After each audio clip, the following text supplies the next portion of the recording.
Hi, everybody. Take five. This is my fifth time trying to get the information out to our communities. I just tried to go live on Facebook, and the Wi Fi in Gold River is not great, especially in the hotel that I'm in. It keeps cutting out. I'm sorry.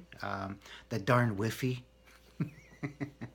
Anyway, I remember a lady going through the drive-through in Nanaimo, and she saw the free Wi-Fi, and she goes, "Yeah, I'll have the Baconator combo, and yeah, I'll take the free Wi-Fi."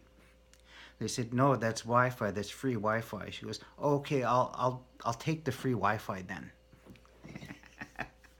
Anyway, I wanted to record this video quickly. I'm not going to go with the 10-15 minutes like I usually do because that's why I can't upload my videos. We have a couple of really good events coming up. If you have anything coming up in the future in your community, your area, something that you're promoting, let me know. Send it to me. I can always post it for you. I can promote it for you. I've got a huge online presence with Facebook, with Twitter, with LinkedIn, with Instagram, with, yeah, just and our website, letting people know what the heck is going on in our communities. It's got to do with health, community development, healing, anything to do with sobriety and wellness. I will definitely put it out there for you. I will not announce bingo. I will not announce Looney Tooney auctions or if you're fundraising to go to town. Anyway, we are looking forward to a couple of events coming up. I got a message from my good friend, another mover and shaker, Curtis Aheniku, who I've known for almost 30 years, quite a few years now I've known Curtis. And yeah, I first met him when we were fighting together in Nam. I'm just kidding, Curtis. Anyway, Curtis is sent me an information about this walk that they're doing called Walking the Red Road. And it's on October 21st. It starts at the Vancouver Friendship Center and it ends at Oppenheimer Park. And it's for us, those people that really want positive change to happen in the First Nations community. This is it. Show up. I'm going to ask a group of our guys from the island here to travel to go and support my brother. And I want us islanders to all get together. That day and let's go and let people know that we promote change, that we want change to happen in our communities. I can see it in my mind where our communities won't need people like me anymore to come in and do healing workshops, or you won't need social services, you won't need child and family services, you won't need addictions workers anymore. I see it in my mind that you have to have that kind of vision like my teachers did in the 80s, like Phil Lane Jr. He wanted to get rid of alcohol and drugs from the First Nations communities by the year 2000. And you know what? A lot of people laughed at that, but you know what? It's a dream.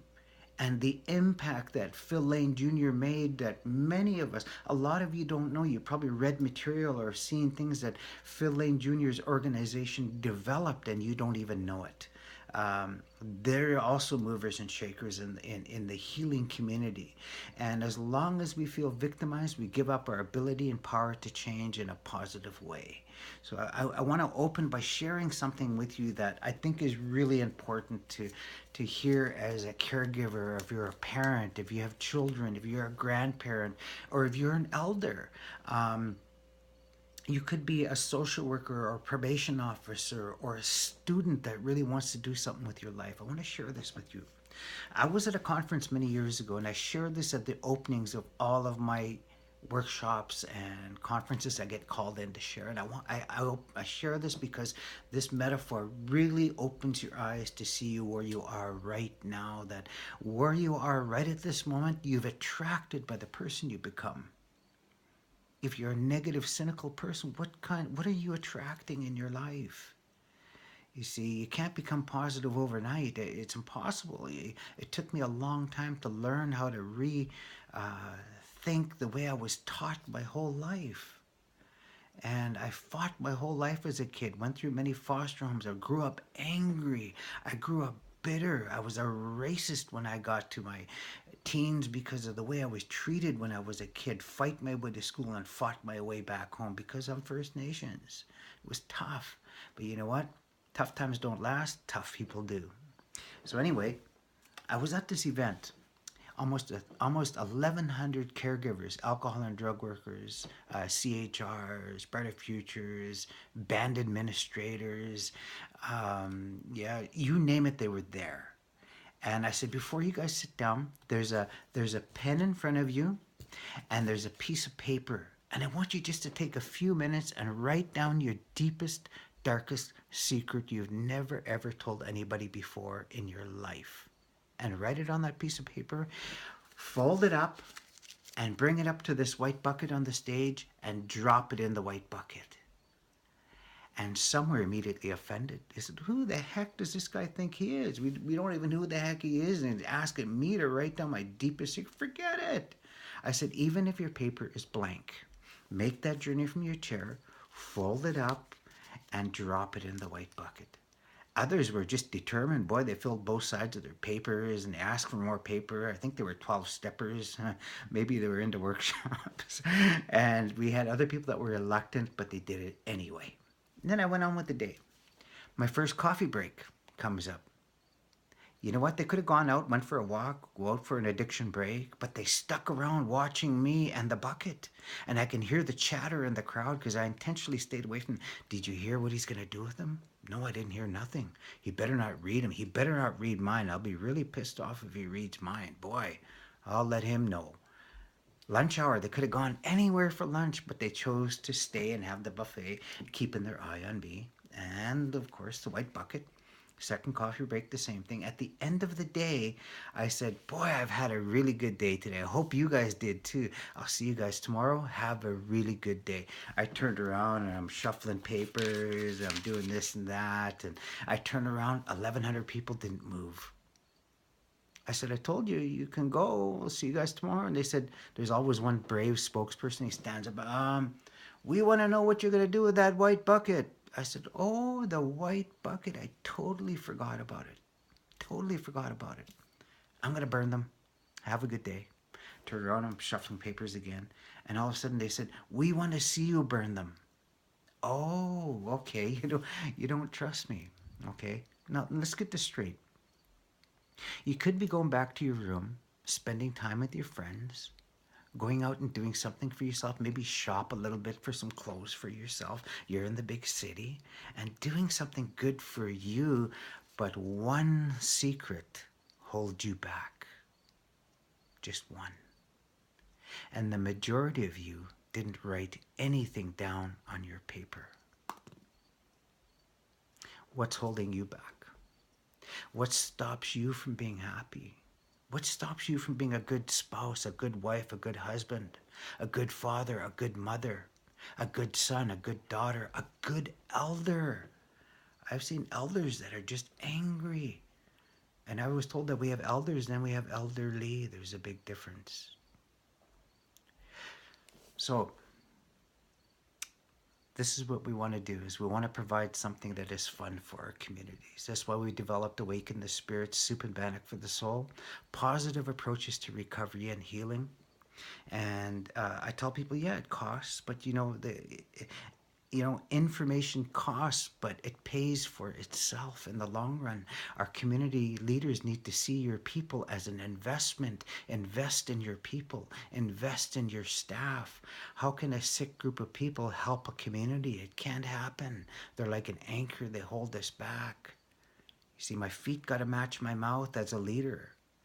You see, and I heard the blind can't lead the blind, right? And I was told that you got to have faith. If you put God first or the Creator first, you'll never come in second. Never. It'll never happen. That's what I like about this, is that pain is temporary, but if you quit, it lasts forever. Don't quit on your dreams. Don't quit on your goals. And if you have quit, you still got time. One of the things that holds many people back is when they say, I'm too old for that. I'm 51, and you know what? I'm just now starting to live. I'm just now starting to be happy. I'm just now starting to see the forest for the trees, like they say. I've said before. I'm just starting to see the miracles of why I went through what I went through.